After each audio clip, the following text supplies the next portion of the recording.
ماں اگر باپ کے حقوق بتائے نا کہ بیٹا تمہارے باپ کا یہ حق ہے، باپ سے کبھی اونچی آواز سے بات نہیں کرنا، اور باپ کی بڑی عزت ہوتی ہے، یہ تمہارا باپ ہے صحیح ہے؟ یہ تمہارا کیا ہے؟ باپ ہے، یہ کوئی معمولی چیز نہیں ہے، یہ چھت اس نے مجھے دی ہوئی ہے،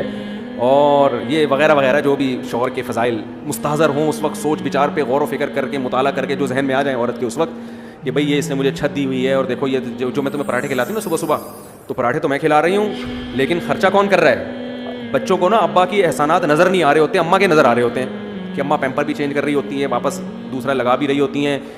یہ نہیں پتا ہوتا کہ پیمپر میں تیل کس کا نکلا ہے خریدنے میں، یہ باپ کا نکلا ہے، سارا دن کماتا ہے وہ گدھے کی طرح، پھر جا کے پیمپر آ رہے ہیں گھر میں، تو بچہ تو ماں کو دیکھ رہا ہوتا ہے کہ پراٹھا بنا رہی ہے، انڈا کھلا رہی ہے، اور جیم پہ روٹی لگا رہی ہے، یہ کھا لے، نہیں یہ نہیں کھانا تو چلو وہ کھا لے، وہ جو اس کے سب کچھ تیار کر کے اس کو وین میں بٹھا رہی ہے اور پھر واپس آتا ہے تو گلے لگا رہی ہے، بچہ یہ دیکھ کے سمجھتا ہے کہ اماں کے حقوق ابا سے زیادہ